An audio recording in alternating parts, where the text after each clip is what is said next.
दोस्तों, राजस्थान में कई किले ऐसे हैं जिनका इतिहास आज भी लोगों के जहन में कई सारे सवाल खड़े कर देता है।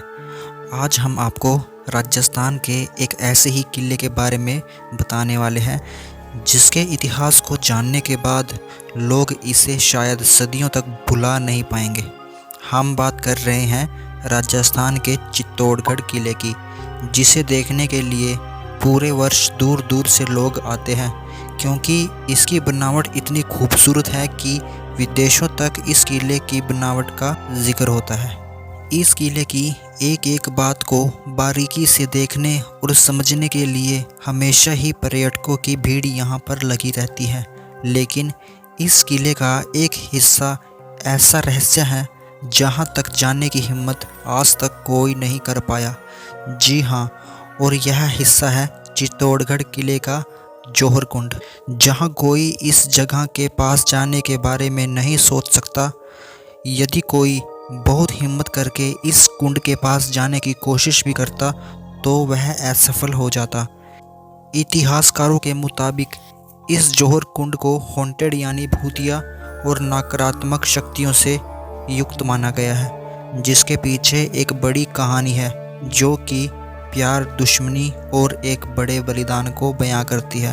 रानी पद्मावती जो खूबसूरती की मलिका थी और शायद संपूर्ण इतिहास में ही इतनी खूबसूरत कोई और होगी। राजा गंधर्व सेन और रानी चंपावती की बेटी रानी पद्मावती, जो कि चित्तौड़ की रानी थी, वह बचपन से ही बहुत खूबसूरत थी। उनके माथे पर अलग ही तेज था। बड़े होने पर जब विवाह का समय आया तो अपनी सुंदर सुशील पुत्री के लिए राजा ने स्वयंवर का प्रबंध किया, जिसके बाद पद्मावती का विवाह राजा रतन सिंह के साथ हो गया।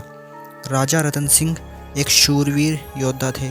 उनकी पहले से ही 14 रानियां थीं और रानी पद्मावती उनकी 15वीं रानी बनी। दोनों राजा रानी खुशियों के साथ अपनी ज़िंदगी बिता रहे थे। वहीं राजा को सुंदर तस्वीरें बनाना और बनवाना बेहद पसंद था। अपने कला प्रेम के कारण उन्होंने राघव चेतन नाम के कलाकार को भी नियुक्त किया, लेकिन वह पीठ पीछे चित्तौड़ की खुफिया खबरें किले के बाहर लेकर जाता था। वहीं राजा को इस बारे में जब पता चला तो उन्होंने राघव को तुरंत बर्खास्त कर दिया और ऐसा चेतन को अच्छा नहीं लगा और चेतन अलाउद्दीन खिलजी के पास पहुंच गया। वहां से कहानी ही बदल गई। इसके पश्चात अलाउद्दीन खिलजी की बुरी नज़र रानी पद्मावती पर पड़ गई और वह रानी पद्मावती से विवाह करना चाहता था और इसके लिए उसने राजा के साथ युद्ध करने का फैसला किया और इस युद्ध में उसकी जीत हुई और राजा रतन सिंह की युद्ध में पराजय हुई और वो वीरगति को प्राप्त हो गए। और जब यह खबर रानी पद्मावती को मिली तो उन्होंने फैसला किया कि वह आत्महत्या कर लेंगे, लेकिन अलाउद्दीन खिलजी से विवाह नहीं करेंगी। इसलिए राजा के शहीद होने की खबर सुनने के बाद राजा की सभी रानियां और अन्य सैनिकों की पत्नियां भी रानी पद्मावती की अगुवाई में जौहर कुंड की ओर बढ़ी। वहां स्नान किया और जौहर कुंड की अग्नि में कूद पड़ी। इतिहासकारों के अनुसार इस कुंड में छलांग लगाने वाली सबसे पहली रानी पद्मावती ही थी। इसके बाद एक एक करके राजा की सभी रानियां और अन्य शहीद सैनिकों की पत्नियों ने भी जौहर कुंड में कूदकर अपनी जान दे दी। जैसे ही सभी रानियां इस कुंड में कूद गई, उसके बाद किले का दरवाजा तोड़ शत्रु किले के अंदर आ गए, लेकिन वो उस कुंड के पास जाने में असमर्थ थे, क्योंकि उस कुंड में से बहुत तेजी से अग्नि की लपटें निकल रही थी।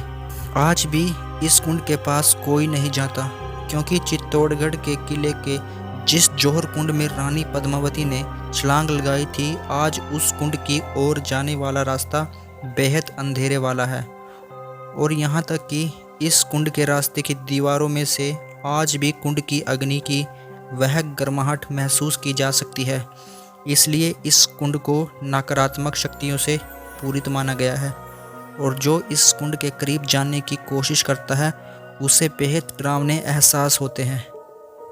दोस्तों, आज की वीडियो में बस इतना ही। अगर वीडियो पसंद आई हो तो प्लीज़ हमारे चैनल को सब्सक्राइब कीजिए, वीडियो को लाइक कीजिए। मिलते हैं अगली वीडियो में एक सच्चे रहस्य के साथ। तब तक के लिए नमस्कार, धन्यवाद।